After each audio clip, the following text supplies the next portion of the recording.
Welcome to the Danny Clinkscale Reasonably Irreverent podcast. Insightful and witty commentary, probing interviews, and detours from the beaten path. Welcome to Kansas City Profiles, presented by Easton Roofing, and another outstanding and interesting story. This one, Bob Thunder Thurman, as he was a champion in kickboxing in the 1980s for 8 years, the light middleweight champion of the world, coming from Kansas City. Boxing and kickboxing and martial arts, those competitions often are the purview of people who are a little bit less fortunate, trying to work out of difficult circumstances. Bob Thurman still had the dedication, the drive, and the real joy of the fight, despite the fact that he came from rather comfortable circumstances in Kansas City. Great support from his parents and his siblings as well, but he rose quickly to the top of the kickboxing world and was a champion at the age of 21. He's the former PKA Association World Champion for 8 years, as I mentioned, featured on ABC Wide World of Sports, NBC Sports World, and ESPN. He was the subject of a major feature in Sports Illustrated magazine. You should Google that. It's really interesting, from back in 1983, and has appeared with Chuck Norris on Walker, Texas Ranger as well. He was at the height of his career when violence threatened his family. In 1989, a near-fatal robbery attempt was made on his wife while she walked through a parking garage in Kansas City with her friend. Bob retired from professional karate and dedicated himself to developing a street-effective system of self-defense that would help others to avoid the terrible trauma that his wife had suffered. He has used that platform, counter-tactics, for over 30 years now. We'll talk about his rise in the kickboxing game. He was a boxer as well. He dabbled in hockey. He was a football player, but he really enjoyed the solo fight of the Professional Karate Association and the man-on-man battle. He loves to talk about fighting. He loves to talk about self-defense and self-awareness and protecting yourself with his personal protection education and training programs. It's a great conversation. It comes your way next. Bob Thunder Thurman. You may remember the name. Let's catch up with him next on Kansas City Profiles, presented by Easton Roofing. More of Danny's Reasonably Irreverent podcast after this. I'm here with Joe Spiker, owner of Easton Roofing, and boy, we had to negotiate a million things in 2020, but Easton Roofing navigated them all. As 2021 rolls out, what should we expect this coming storm season? Well, Danny, it'll be the same thing as it is every year. The storms come, and you've got the guys out knocking on doors, offering quote-unquote free inspections.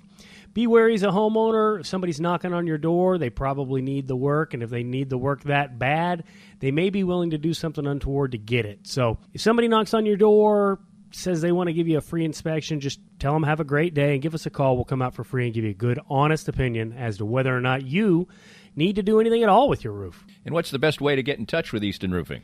You can always find us online at eastonroofing.com or give us a call at 913-257-5426.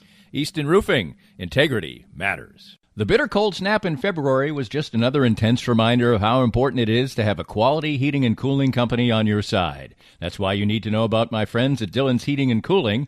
Jeff Dillon and his top-quality staff provide honest, affordable, and reliable service all year long. Their number one priority is taking care of the customer and focus on being genuine, always following through and standing behind what they say and do. If you need HVAC or AC repair, it's important you get help from a team of professionals. Dillon's Heating and Cooling's team can walk you through a range of products, the advantages of heating and cooling systems, and ultimately help you find the best HVAC system for you. They're always glad to answer your questions and set up an appointment for an installation consultation. Whether you're looking to upgrade to a newer model of your current system or need one installed in a new home, give my friends at Dillon's Heating and Cooling a call today at 913-214-0529. That's 913-214-0529, or visit dillonsheatingandcooling.com to answer all of your questions.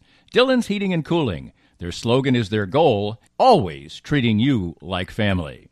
It's time to visit once again with Dr. Brad Woodle of Advanced Sports and Family Chiropractic and Acupuncture. And Dr. Brad, your group has reached a significant milestone in receiving a prestigious award. Danny, we've been honored for the 10th year in a row to receive the 5-Star Service Award from Integrity Doctors. And what this means is that all of our offices throughout Kansas City have made sure to give people excellent chiropractic and acupuncture care, be on time, and do a very complete and thorough job, and have great responses back from patients. I know firsthand because I was just treated, for instance, today by you. You have a wide range of fantastic services. Absolutely. Chiropractic, acupuncture, physiotherapies, rehab, anything that you need to keep you well in bones, muscles, joints, and nerves. And I can't say how much it's benefited me in the time I've coming here, upwards of 2 years. My back has improved 100%. And you can have that same kind of treatment too. For more information and your chance for a healthier way of life, visit asfca.com/Danny today. I'm here with David Schmidt from Private Capital. And David, tell us more about your outstanding firm. Thanks, Danny. Here at Private Capital, we focus on return on asset. In today's world, it is survival of the fittest. We look at things from all angles and try to figure out what works best for you. The changes we will see this next year on assets will be monumental. The key to success is knowledge. Know where you want to go, and we'll be here along the way. To find out more, give us a call at 816-221-7775. David Schmidt from Private Capital with the best service for you. If you'd like to join these and other great sponsors and market your business to a growing and engaged audience, contact us at danny@dannyclinkscale.com. Look forward to hearing from you. Bob, you were born in the Kansas City area and venture away for a couple of years to Des Moines, but then returned to Kansas City. So you're a Kansas City guy. What are your earliest memories of being little Bob before you were Thunder? Well, I grew up in South Kansas City, and I graduated from high school in 1978, went to junior high at Urban High School. In, let's see, 7th and 8th grade. And before I moved up to Des Moines, Iowa with my dad, when he got transferred, I think I went to a school called Westwood in Johnson, as far as I can remember. But, I had a pretty normal childhood, My dad was pretty strict on me. And, I did things, most guys did, I guess, growing up. But overall, it was a pretty awesome experience for me. Your parents were divorced. Your biological father was out of the scene when you were very, very young, so that and you would have some contact through the years for him. But you really did continue to see your stepfather, Mr. Siebert, as your father. Yeah, absolutely. Yeah, he was there. My dad went through everything with me, the good times and the bad times, and the times I got stupid, and Dad always took care of me, and he was I might have been a world champion father, but a fighter, but my dad was a world champion dad like no other. Man, I never could ever meet my life. He was just a superhuman. I'm lucky that he came in my life when he did. And you had some quite younger brothers and sisters who you had in your family as well, but you were a few years older than them. What was that kind of relationship like? It was always real good. David is my next brother, and David's 43 right now. Michael's in his early 30s. My sister's is a little bit older than Michael. And those relationships are all really well. We all get together all the time and, do family stuff together, and always over the holidays now, especially, they come to my house, I go to their house, or we go to Michael's house or Amy's house or whoever, same old stuff. And it's always fun. We all have kids. We got nieces and nephews and aunts. Of course, I'm the oldest, so I've got the oldest daughter. And it's all pretty cool. It really is. You played, You played a little bit of hockey, and you were always kind of an active kid, right? Yeah, 100%. Dad said, my stepdad, he always said, he goes, I had more energy than I knew what to do with. And what was funny about the whole thing was, I liked hockey. I loved hockey. Probably if we stayed up in Des Moines, Iowa, I probably would have stuck with hockey, when I moved back here to Kansas City. And back at that time frame in the 70s, there wasn't much hockey at all here in Kansas City. In Des Moines, Iowa, you learn how to skate on a pond that always freezes up, usually by the 1st of December, and you ice skate, well into, early April sometime. So, that's where it was all developed at, was up in Des Moines, the hockey playing. I really liked hockey. I like the contact. I like the intensity of the sport, and the way these guys fight hockey. I love it. I love it. But then you came back here, and as you said, there wasn't really that much of a hockey scene here, so you had to find your outlet in athletics in a different way, and you did play football, right? Yeah, I played football when I was 8th grade, 9th grade as a freshman. And I played my sophomore year of high school, and I don't know. I like football, but I don't know what it was. It just didn't feel right. You know what I mean? And it wasn't. I knew it wasn't ever be real big. So I wasn't sure how I could play football. So I played my sophomore year, and after my sophomore year, I hung up my cleats. And there was a story in your sophomore year where you maybe got in a little bit of trouble, and the coach wanted you guys to settle it with some boxing gloves, and that's kind of what got you on the path to boxing and eventually kickboxing. Yeah, it probably was. I got into a little tussle with one of the guys on the football team. The coach took us in the weight room and put boxing gloves on us. And this guy that I was in the weight room with was a lot bigger than me, a lot heavier than me, a lot older than me, stronger than me. And I knocked him out. I knew a little bit about boxing. I had some friends of mine that lived across the street from me, and they'd been fighting in the silver mittens and golden gloves. And I kind of learned how to box from them, but my dad wouldn't let me box. He didn't want me to get my nose busted, which is kind of funny. After my fight career was over, I had it busted about 7 times in my fight career. When they went to fix my nose, the doctor after the operation, he goes, "Man, your nose was messed up, dude, bad." He goes, "How can you breathe out that one side?" I go, "I couldn't." But yeah, so I always was intrigued with the fight game, And then my dad wouldn't let me box, so I thought, well, I'd run the martial arts behind him. So I did that, and he said, "Okay, you can do martial arts." And I wound up in a karate system called Bushidokan. And it's a really aggressive form of martial arts, probably one of the best ones in the world ever developed by a guy named Jim Harrison. There used to be several Bushidokans in Kansas City. There's 1 or 2 right now. There's one in out north, and there's one in Raytown. The Raytown Bushidokan is really the only active one happening right now. And most of all the higher ranks, they all wanted to fight. They all did kickboxing. When I first saw kickboxing, it was like my heart goes, "Man, Bob, that's for me." So it really, I was just, I don't know how you can put it, but just overwhelmed and wanted to be the best kickboxer in the world. So I started training like a madman. When I was a sophomore in high school, everyone thought I'd lost my mind. I told everyone in my high school I was going to win a world championship by the time I was 20. Well, I did it at 21. I was a year later. Well, tell about the path of getting into that particular. It was a sport that was growing. I read an article about in Sports Illustrated, which you were highly featured in the early '80s. But did you think that sport could take you to championship status that you would eventually get to? Yeah, well, I thought it would. I knew that. I loved it so much. I just.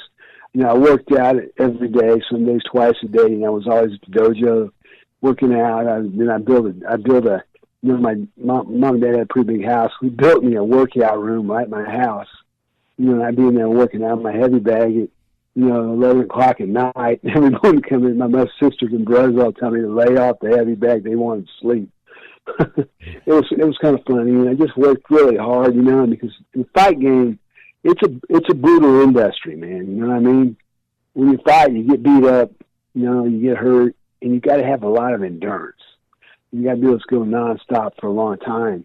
And that was really one of my fortes in fighting was, I was have extremely good stamina. And that really served me well, And I'm sorry. No, go ahead. I said, this served me well, and that's why I worked out so hard, because I want to be not only a world champion, I want to be the best world champion in the sport. People, sometimes some people around the sport through the years have found it a little surprising that somebody like you, who came from a comfortable background, would succeed in this sport. This is a sport a lot of times that people who have not many means use it as a way to rise up. But you were somebody who had a comfortable life, but you still had all that drive and desire. Where do you think it came from? I don't know. I just, this is going to sound really crude. I just really like to fight. I like the competitiveness of it. I like the intensity, I mean, you can't imagine what it's like in a 12-round fight where it's the 10th round, you're beat up, you're cut, you're bleeding, you're kind of starting to get tired. And you still got to fight 2 more rounds and the fight's close, and you got to learn to, pull some energy out of your behind to make it all happen. And that's the part I really liked about the fighting was the intensity, and it's a brutal sport, it really is. And it wasn't that I wanted to be a tough guy. I knew I was a tough guy, but when you fight, it's almost beyond tough. You gotta get punched in the face, and you gotta keep fighting. You just can't say, hey, I quit. And that's what I really liked about the fight game was the intensity of it. Well, you did rise up very quickly, and this was an emerging sport. Talk about the business side and the desire to rise up the ranks, and you were a light middleweight, and you, as you said, you would become the champion at age 21. How did that process work so quickly? Well, I won some really good, I beat some really good opponents pretty early in my fight. Probably the first guy that fought was a guy named Robert Biggs. He was from St. Louis. He was a #1 contender in the middleweight division. And I fought him in a 5-round non-title fight. And, I was really apprehensive going into fight Robert Biggs. That guy had fought in everybody in the sport, He'd been around a lot. He was a tough guy from St. Louis. And we fought, and I won the fight in a split decision.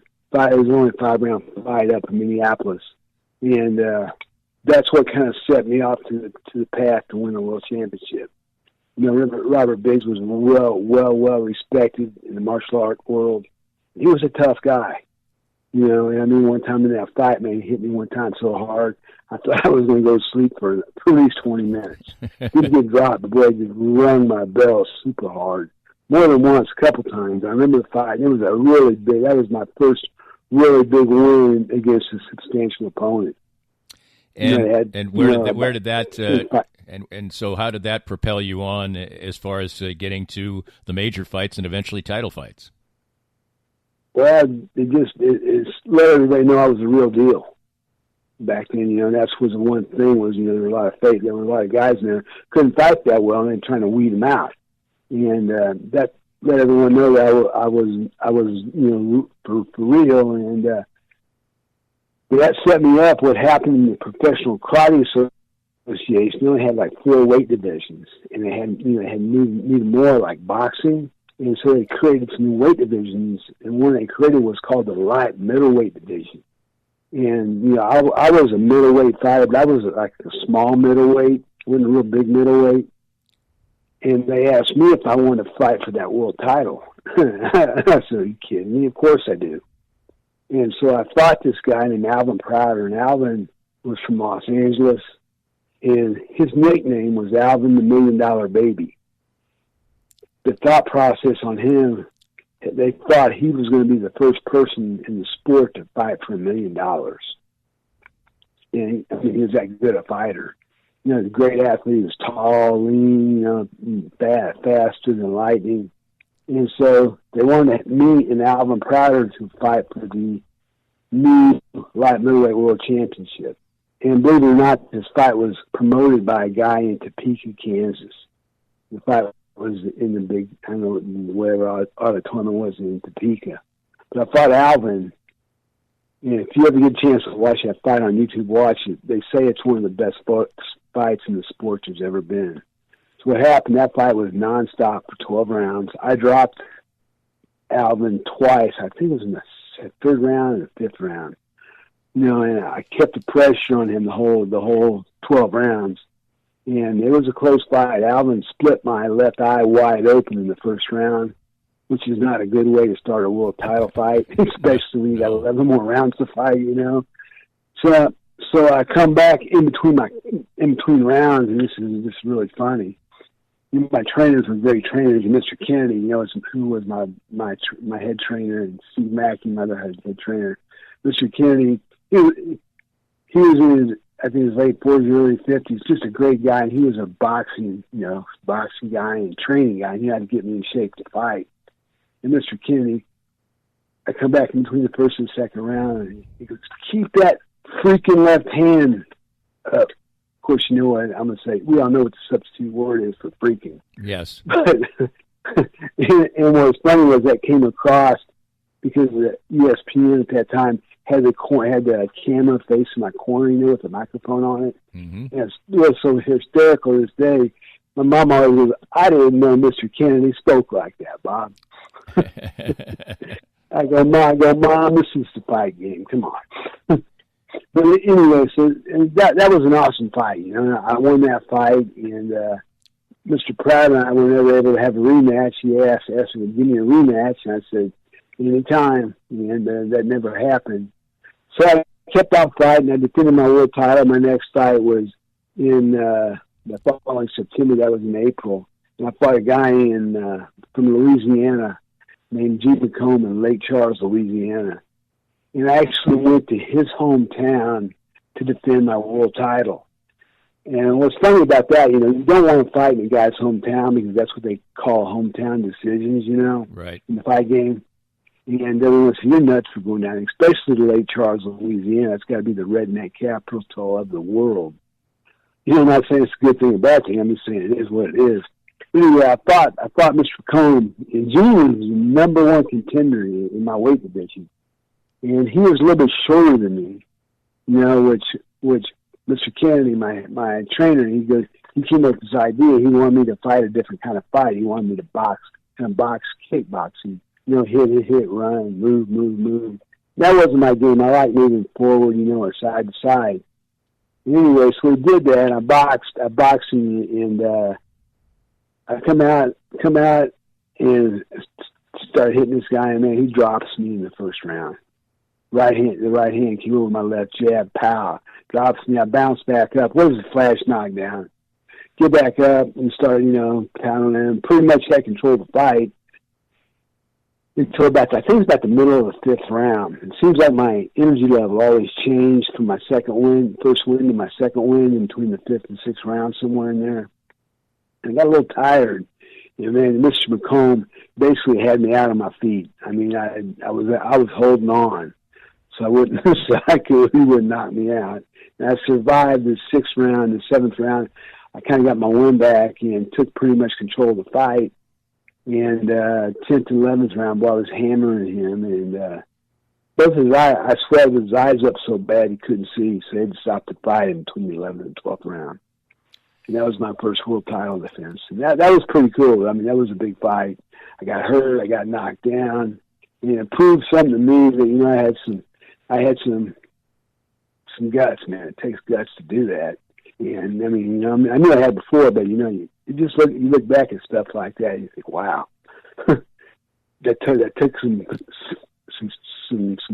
macho to get that fight won. Right, that's absolutely right. At that point, you know, and then I just moved on from that fight, and I fought whoever won the fight. I fought some fights in the middleweight division. You know, I moved up in weight and fought some middleweight guys and did real well against those guys. And, you know, I beat up all the guys in my division, the light middleweight division. I had a couple of world title fights here in Kansas City. I fought a guy named Tom Dalton. I think I took him out in 4 rounds. I fought another guy named Sylvester Cash. I took him out in 2. And let's see, the other fight I had, what was that guy? Well, I can't remember his name. I knocked him out in 4 rounds.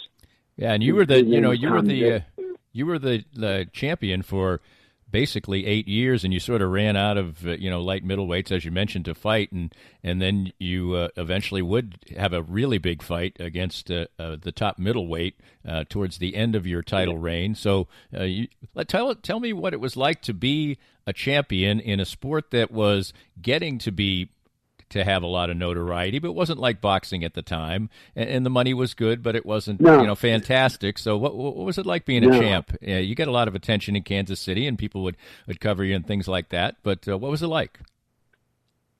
Yeah, it was awesome. I mean, the thing about it was I like to fight. And that was just, it went crazy. It's kind of like a hobby. I just like it. I like the intensity of it. It was fun being the world champions. Like I said, a lot of people knew who I was, and I got to do a lot of cool things, with different other athletes around Kansas City and things like that.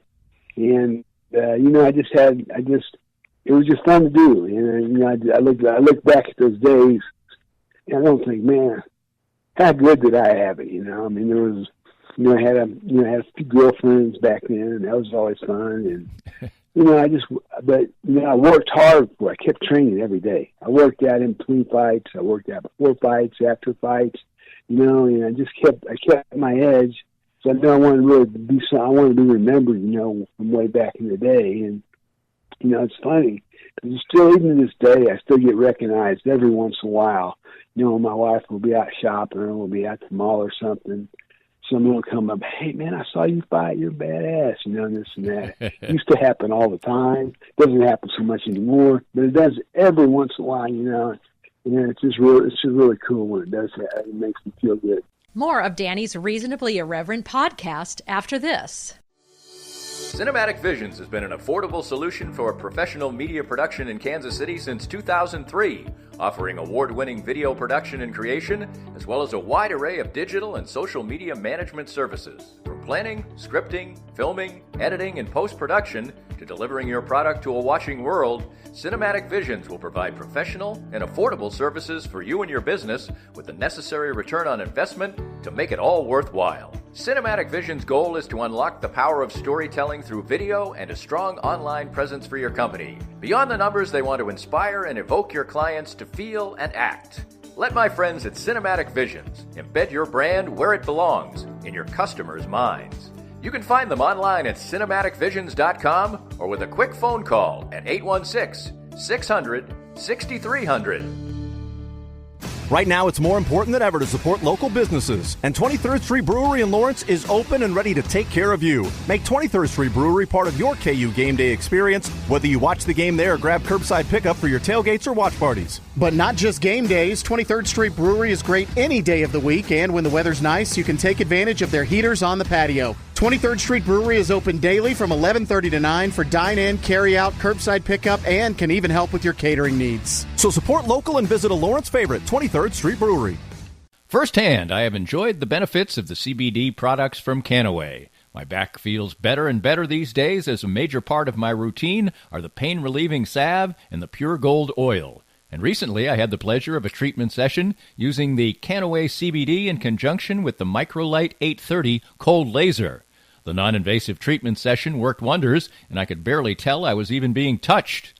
TML 830 is the first 3B cold laser to get FDA approval, and in addition, the combination treatment with CBD is patent pending. The new Smart Laser is the only hands-free cold laser in the world and is used by athletic trainers, chiropractors, MDs, physical therapists, and veterinarians everywhere. You can learn more about all the great benefits from the complete line of Canaway CBD products by contacting my friend Sherry McCants at 515-208-6312.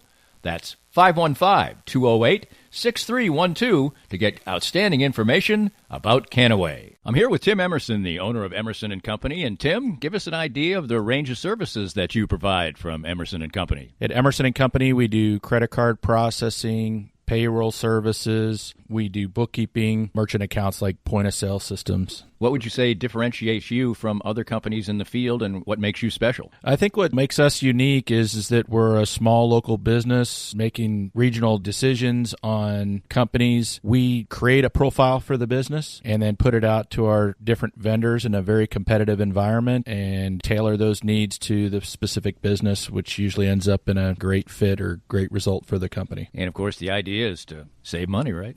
Save money, and actually sometimes I'm surprised where actually a solution that may cost a little bit more ultimately does save money, but we're not conditioned to think like that sometimes. Emerson and Company. Check them out at emerson-co.com or call them at 816-360-9092. If you'd like to join these and other great sponsors and market your business to a growing and engaged audience, contact us at Danny@DannyKlinkscale.com. Look forward to hearing from you. Bob Thunder Thurman is our guest, and you mentioned your wife, and she obviously would be, we'll talk about how she impacts your retiring from the sport and entering into another phase of your life. But you have a couple of interesting stories about how you initially met your wife, and then how eventually you would get back together and get married. Yeah, that's a pretty crazy story. Yeah, it really is.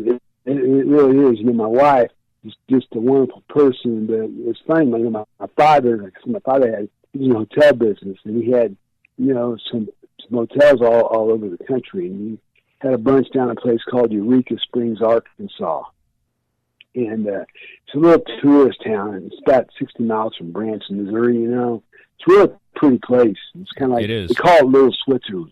They call it Little Switzerland because of all the hills. And Dad owned this hotel there. It was called the Crescent Hotel. Supposedly haunted. You know, I never saw any ghosts in it, so I don't think they're there. But I know if there would have been ghosts in that hotel, they would have messed with me for sure. I've stayed in that hotel. I've stayed in that hotel. I haven't seen any ghosts either. So, but I don't think there is anybody. But they swear there is, man. You know, I'm sure you probably heard some stories. But anyway, me and my buddies always used to go down to the Crescent. It was right on Beaver Lake, and Dad had a boat out there. We go water skiing and stuff, doing guys do, chase all the girls around in Eureka Springs, of course. And there was this desk clerk that worked behind the front desk at the Crescent for my dad. You know, and she was you know, my age and really attractive.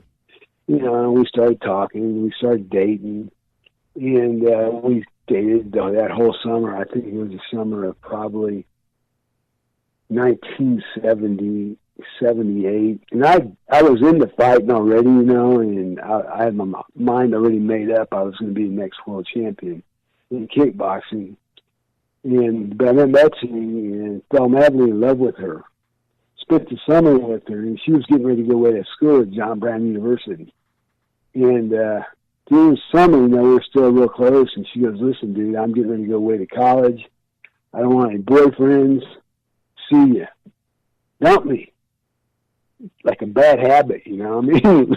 And I gotta say, you know, it hurt a lot more than I let on. But, you know, I did what guys do, you know, you just buff up and take it. And, you know, I think that's one of the things that made me a good fighter. I shut my emotions down. What I did was start training like a madman. And I wound up, you know, I was just really starting to get into the fight game, and I wound up in the Golden Gloves, and I won the Kansas City Golden Gloves twice. And let's see, it was 79 and 1980. I won those, and somehow, you know, you fast forward about 7, 9, 10 years, I won the world championship. I had beat everyone in my weight division, and we couldn't get any fights in kickboxing. So, you know, I had really good boxing skills, so I decided to pursue a professional boxing career. So my sports agent called up Top Rank Boxing. They said, "We'd love to have Bob, man. Sign him up." So we signed a contract with Top Rank, moved out to California, and had this gentleman training me named Jackie McCoy. And Jackie had trained Carlos Palomino, Danny Red Lopez, Gary Coetzee, a big South African fighter, you know. Yep. And really a very substantial trainer, and for him to even take me on was a really honor, you know what I mean? He just didn't train anybody, you know. So I moved out there to California, and the very first boxing match I had 6 other pro boxing matches here in Kansas City. When I was bored with kickboxing, a boxing promoter named Peyton Shear, he would call me up and I'd do a pro boxing match for him. So I already had 6 fights. And busted my hand my very first fight down in Las Vegas. And so this is a nutty story. I called my dad, and my dad said, well, man, why don't you come back home for a while? Just chill out while your hand heals up. So I did that. And I go home, and my dad says, man, Bob Willie Nelson is in my hotel out to play a family party. And I said, cool. I said, Dad, I'm coming down. So I fly back from L.A., Kansas City, get a car with my buddy and drive down to Eureka Springs for the Willie Nelson concert. At the Willie Nelson concert, and I had a few Coors Lights, you know what I mean? It was Willie Nelson, right? So I'm at the Willie Nelson concert, and I get this tap on my shoulder, and I turn around, and it's Betsy. You know, I think. I just look at her and go, wow, what's happening? And that's what started the whole relationship. And we've been married for 32 years now. That is a pretty cool story, to say the least. But Betsy would play, a big role in what was a very unfortunate thing at the time, but what eventually led to what you've done for the years after boxing. And tell the story of how a really tragic occurrence for her led to a change in your path in life. Okay, yeah, definitely. Betsy and I, we've been married since 1982. We've been married 7 years. And we just found out that she had gotten pregnant. And, we were all fired up about that, and I was kind of worried about being a dad, but, I thought I learned from the best, so I'll be all right. And so, I'm still fighting, though, and I got a couple fights left on a contract. And I'm out over in Martial Art Training Center working out for a fight with a group of guys, and I told Betsy to drop by about, I think it was about 3:30, meet me for lunch or late lunch or something. And so we were going to do that. And so she pulled in. It was at Ranch Mart Shopping Center, back behind Ranch Mart, where you pull into a lower level. And she pulled in with a friend of hers, and they got out of the car. And when they got out of the car, 2 guys came up to her, and they had a gun drawn, and they put the gun up to Betsy's head and go, give us your purses. And Betsy just dropped her purse. And then for some reason, this guy that was in front of Betsy grabbed her with his right hand. He was a left-handed thug, put the pistol in her face and shot her point blank range, right in the side of the temple. And what happened when the bullet actually hit her in her scalp and actually hit her skull and ricocheted off her skull and kind of coasted around the top of it and exited at the top, and it left the scalpel and only, about 3 inches, 4 inches long, about a half an inch deep. I mean, it was a horrific injury. We were inside the Martial Art Training Center. We actually heard the gunshot. And when we first heard it, we thought, wow, it sounded like a gunshot. We thought, man, this is Prairie Village. People don't get shot over here. And all of a sudden, her friend came running in the Martial Art Training Center screaming hysterically that she'd been shot, to call up, the police and the ambulance, which we did. And they showed up, very quickly, and they loaded her in the ambulance. What freaks me out even to say is I think when they wouldn't let me ride to the hospital in the ambulance. I really thought that was the last time I was going to see her alive. And so we followed the ambulance to the hospital. I get there and run up the ambulance, and they open it up, and I can still hear her crying and talking a little bit and stuff. So I thought, well, that's a good sign. They zipped her into the ER immediately, and Doc came out about 30 minutes later and told me what happened, And then this doctor looked at me real strange. He goes, you do know your wife is 7 weeks pregnant, right? I go, yeah, I know that. I was there when it happened. And if you really do, that's what I told the guy, man, where my brain was thinking, you know what I mean? But, and then after it was over with, she went through all the recovery and stuff, because, there was a lot of post-traumatic stress and things like that sometimes she even deals with today. Even today, we'll be someplace and she might be like a little tired and sleep well last night, if she gets startled, if something scares her, she'll get this look in her eyes that just is so intense with fear, man. It just gives you the creeps. You know what I mean? And, she still has to deal with some of those issues. It's a lot better now than it was. Well, for about the first 5 years after that, nightmares, post-traumatic stress, not being able to sleep, all kinds of things.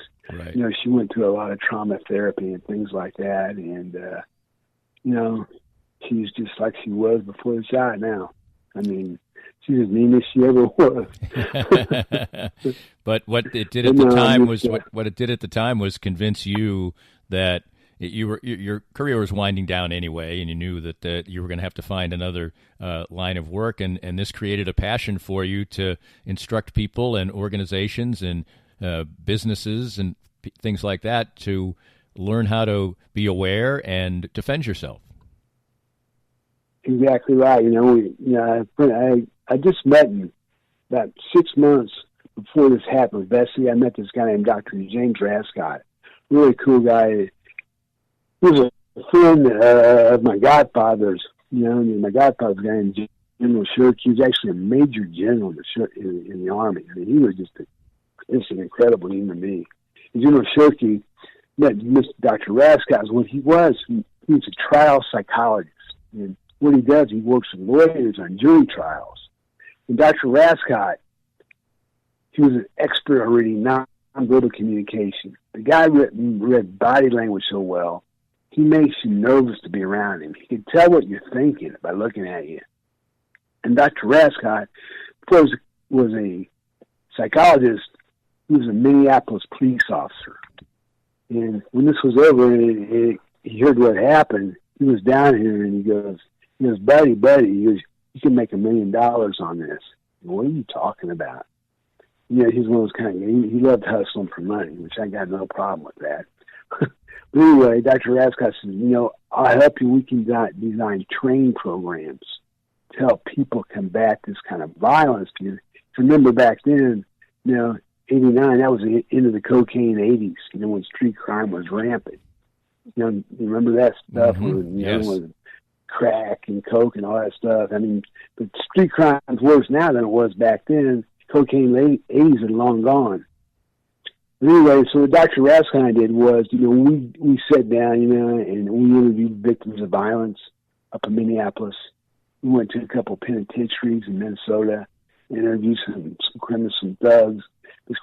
Jim told me, I want you to see how these people think. Because I always know that, I don't care if it's a street fight, a real fight, or whatever. If you know what your opponent's thinking, or the guy attacking you is thinking, you know the best way to defend yourself, right?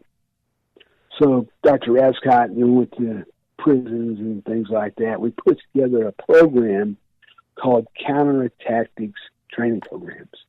And it's focused on 3 areas. The first area in the best self-defense is 1, mental awareness, being aware of what's happening in your immediate surroundings right here and right now. The definition for awareness we came up with is, being aware of your surroundings, and understanding how your actions, the things you do or don't do, will impact your personal safety. And how many times have you jumped out of the car at a shopping mall and or the grocery store, and you're walking the grocery store with your wife, you're thinking, God, I don't want to be here. I'd rather be doing anything else than going to the grocery store. Or you're thinking about, stuff on the radio or your business or just something crazy. Not thinking about what's happening right here and now. I mean, we all do that every single day of our life. You know what I mean? We jumped out of our car walking through the parking lot.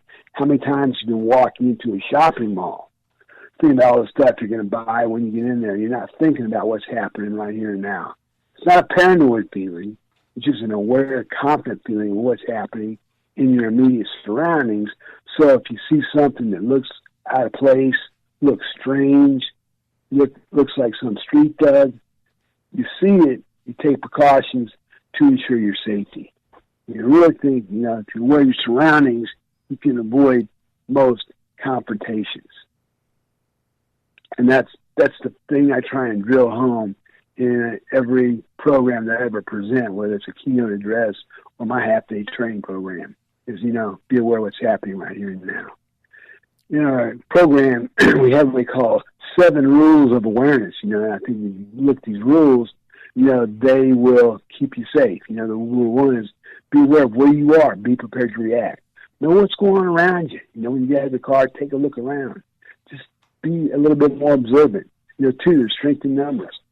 Criminals look for people who are by themselves. When you're by yourself, you give a thug 3 things he needs: quick, easy, and low risk. Darkness is the attacker's friend. When it's dark at night, be more aware. Just make it an automatic response. Check your vehicle before getting inside. Question: how many times do you check your car when you get into it? Not very often. Yeah, nobody does, hardly. I'm not saying you go up and you bend down, you look in there, but just take a casual observance, you know what I mean? It takes 3 seconds to look inside your car?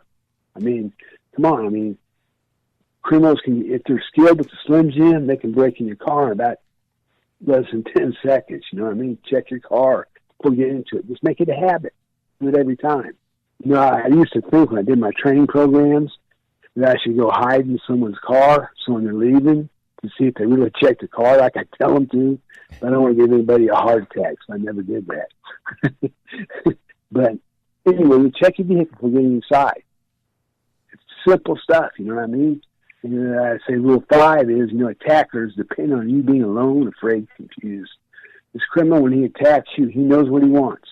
He knows what he's willing to do to get what he wants. What you want to do is you want to change the thought process. If you want to react differently than he had anticipated. If a guy comes and says, "Hey, you MF, give me a mind, I'll blow your brains out." Hey, man, no problem. There it is, man. You want me to write you a check? Whatever. React differently. Rule 6, your mind and body, that's your best weapon you'll ever have in your life. It's an old saying from Bruce Lee, your mind is the ultimate weapon. Because your mind gives you the ability to think, to plan, to strategize. Is it easy? Absolutely not. But what option do you have? You know what I mean? You got to think. And when people get assaulted, man, your brain just goes crazy with fear and all these, starts showing pictures of you getting beat up, whatever, you know what I mean? And so we teach people in my training that you got to control that, and you got to think about what you want, okay? Figure out what this guy wants. And Rule 7 says, like I said, is your mind is the ultimate weapon. Use it, to be aware, be prepared. That's my slogan, is be aware and be prepared. But be aware of what's happening right here, right now. So how can people?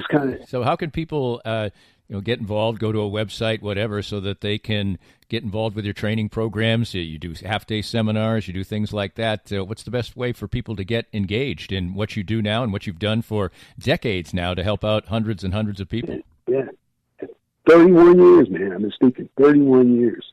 I was thinking, man, where did that time go? Just bam, just flew by. They can learn. I got my website, which is counterattactics.com. You can probably punch in Bob Thurman in Google search engine and I'll bring it up.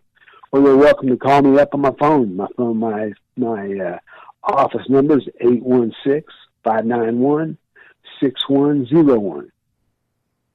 That's a good deal. They're welcome to call me. They're welcome to call me. People in Kansas City, I love talking to them. Anybody wants to call me, I love to talk to them, and love to come do a presentation for the group.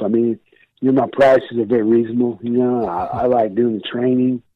I can kind of negotiate them sometimes. I got kind of some bottom lines though. But it's something that could save your life. It's training one. They have a lot of fun doing it. Because I found, the people when they're laughing, that they learn a lot better than when they learn. I had to learn how to become a professional speaker. That took a lot of work. People don't realize, how hard that is to give presentations. And so people actually understand them and learn something. It's like building. You got to build up on it, everything you do while you're doing it. I joined the National Speakers Association, and I went to a lot of their seminars and things like that. And Dr. Ratscott helped me out as well. But it was a process, and got it pretty much down now after 31 years. but it really was. And I met a lot of great speakers around the country when I've been on the road, and it's been a pretty cool experience. You know, it wasn't as fun as fighting. There will never be anything that'll ever match that, but it's close. And I like it. I like working with people, and you know, I like talking to them. I like teaching them how to fight, and you know, I have more fun doing that than almost anything else I can do. You know, I think, man, this is a good time. And I love doing the programs here in Kansas City. One, I don't have to fly someplace. That's always nice, but I really like keeping it here at home. What's funny is, I think I haven't spoken in Kansas City for a long time. I mean, I don't know why. And everyone tells me, says, Bob, everyone in Kansas City forgot about your mug. You got to get back out there. So that's what we're trying to do right now, and I really appreciate your help trying to make that happen. No problem whatsoever. So give the people the information again about how to get in touch with you if they want to be more aware and keep themselves safer. Okay, real simple way. If they want to contact me, the best way to do it is, like I said, on my website, which is counterattactics.com. It's pretty crazy stuff, so just email me at thunderthurman@gmail.com. They'll go right through to my email, and I'll answer it immediately. Call me at 816-591-6101. So that's pretty damn easy to remember, thunderthurman.com or 816-591-6101. It's been a pleasure talking to you, Bob. The enthusiasm that you have both for the fight game when you were in the... Oh, man, I loved it. I loved it, man. I really did. I loved it. I loved the fight game. I mean, it was just... I don't know why I was put in to do that. I don't know why, but I guess I was. I don't know. I loved it, man. The kickboxing was just awesome. Yeah, but what I'm doing now is certainly much more important. It's much more serious. And there's a lot of bad stuff happening in this country, you know, and people have to learn how to take care of them, not necessarily beat the bad guys up. Because that's the last thing I tell people in my training is, I don't want you to take on some thug ever. I want you to be aware of your surroundings and avoid all that crime. But if push comes to shove, you know, you got to be prepared to defend yourself, because these thugs out there, they got, you know, they're psychopaths. They got no feeling. They got no empathy. They got no emotion, none. They don't care. And people have to understand what type of person they're dealing with. And that's what these people are, complete psychopaths. This world's going crazy right now. We want to help people stay safe in it. This podcast was made possible by our great sponsors like Easton Roofing, the presenting sponsor of Kansas City Profiles at the Danny Kling Scale Reasonably Irreverent podcast. Easton Roofing, where integrity matters. We hope you enjoyed the latest Danny Kling Scale Reasonably Irreverent podcast. Come back soon for something fresh and new.